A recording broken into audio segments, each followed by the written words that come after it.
നമുക്കിന്ന് അടിപൊളിയായിട്ടുള്ളൊരു പൊടിച്ചെമ്മീനും മാങ്ങയും തേങ്ങയൊക്കെ അരച്ചിട്ടുള്ളൊരു കറി ഉണ്ടാക്കിയാലോ. അപ്പൊ നമുക്ക് വേഗം തന്നെ റെസിപ്പി ഒന്ന് കണ്ടു നോക്കാം.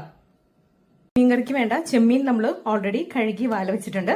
ഇനി ഇതിലേക്ക് കുറച്ച് ചുമന്നുള്ളി വേണം, അതുപോലെ ഒരു കഷ്ണം ഇഞ്ചി, ഒരു 4 കാന്താരി മുളകാണ് ഞാൻ എടുത്തേക്കുന്നത്. നമുക്ക് നല്ലതുപോലെ ഒന്ന് ക്ലീൻ ചെയ്ത് ചെറിയ കഷ്ണങ്ങളായിട്ടൊന്ന് കട്ട് ചെയ്തിട്ട് വെക്കാം.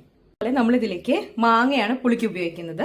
ഞാനിവിടെ ഒരു മാങ്ങ നല്ല പുളിയുള്ളത് എടുത്തിട്ടുണ്ട്. ഇത് മുഴുവനും നമുക്ക് ആവശ്യമില്ല, നമുക്ക് കുറച്ച് ചെമ്മീനേ ഉള്ളൂ, അതുകൊണ്ട് തന്നെ ഇതിന്റെ പകുതി മാത്രം മതി. അപ്പൊ അതും കൂടെ തോലൊക്കെ ഒന്ന് കളഞ്ഞ് ക്ലീൻ ചെയ്ത് ചെറിയ കഷ്ണങ്ങളായിട്ട് മുറിച്ചു വെക്കാം. ചെറുതായി കട്ട് ചെയ്ത് വെച്ച മാങ്ങാ കഷ്ണങ്ങളും നമ്മൾ ഇതിലേക്ക് ഇട്ട് കൊടുത്തു. ഇനി ഇതിലേക്ക് ഒരു വലിയ ടീസ്പൂൺ എരിവുള്ള മുളക് പൊടി ഇട്ട് കൊടുക്കാം. ഒരു 1/4 ടീസ്പൂൺ മഞ്ഞൾപ്പൊടി ഇട്ട് കൊടുത്തു. കുറച്ച് ഉപ്പിട്ട് കൊടുക്കാം, കുറച്ച് കരിവേപ്പില. ഇനി നമുക്കിതിലേക്ക് നമ്മൾ കഴുകി വെച്ചേക്കുന്ന മീൻ ഇട്ട് കൊടുക്കാം. അതിനു മുമ്പായിട്ട് ഒരു അല്പം വെളിച്ചെണ്ണ കൂടി നമുക്ക് ഒഴിച്ചു കൊടുക്കാം. കുറച്ച് മാത്രം മതി. നമ്മൾ ഇനി തേങ്ങയുടെ അരപ്പും അതുപോലെ ഉള്ളിയൊക്കെ കാച്ചി ഒഴിക്കുന്നതാണ്, അതുകൊണ്ട് കുറച്ച് മാത്രം ഒഴിച്ചു കൊടുത്താൽ മതി. ഇനി നമുക്കിതിലേക്ക് മീൻ ഇട്ട് കൊടുക്കാം. ഇനി നമുക്കിത് നല്ലതുപോലെ ഒന്ന് മിക്സ് ചെയ്യാം. നമ്മൾ ചേർത്ത പൊടികളും ഉള്ളിയും മാങ്ങയും ഒക്കെ കൂടിയിട്ട് നല്ലതുപോലെ ഒന്ന് മിക്സ് ചെയ്തിട്ട് എടുക്കാം. വെള്ളം ആഡ് ചെയ്ത് കൊടുക്കാം. ഒരു 1/2 കപ്പ് വെള്ളമൊക്കെ ചേർത്ത് കൊടുത്താൽ മതി. ചെമ്മീനിൽ നിന്നും വെള്ളം ഇറങ്ങും, അറിയാലോ.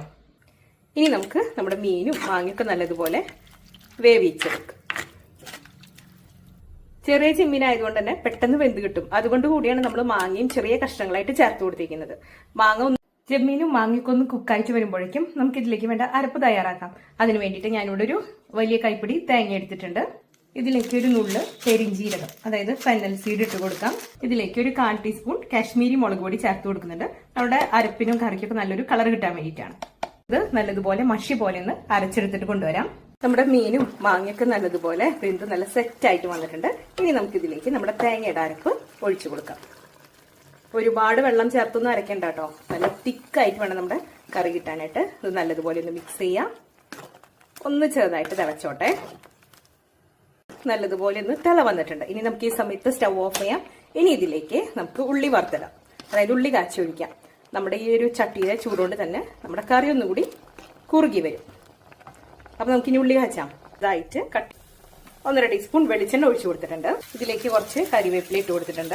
ഉള്ളി നല്ലതുപോലെ തന്നെ ഒന്ന് മുരിഞ്ഞു വരണം കേട്ടോ. അല്പം കാശ്മീരി മുളക് പൊടി ഇട്ടിട്ടുണ്ട്, 1/4 ടീസ്പൂണൊക്കെ മതിയാവും. നല്ലതുപോലെ ഒന്ന് ഇളക്കി കൊടുക്കാം.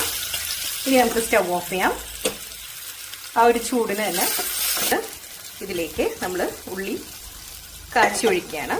ഇനി ഇതൊന്ന് മിക്സ് ചെയ്യാം. എപ്പോഴും പറയുന്ന പോലെ തന്നെ മിക്സ് ചെയ്ത് അടച്ചു വെക്കുമ്പോഴാണ് അതിന്റെ ഒരു കറക്റ്റ് ഫ്ലേവർ കറിയിലേക്ക് കിട്ടുക. അങ്ങനെ നമ്മുടെ വളരെ ടേസ്റ്റി ആയിട്ടുള്ള ചെമ്മീനും മാങ്ങയും ഇവിടെ റെഡി ആയിട്ടുണ്ട്. എല്ലാവരും ഒന്ന് ട്രൈ ചെയ്ത് നോക്കൂട്ടാ.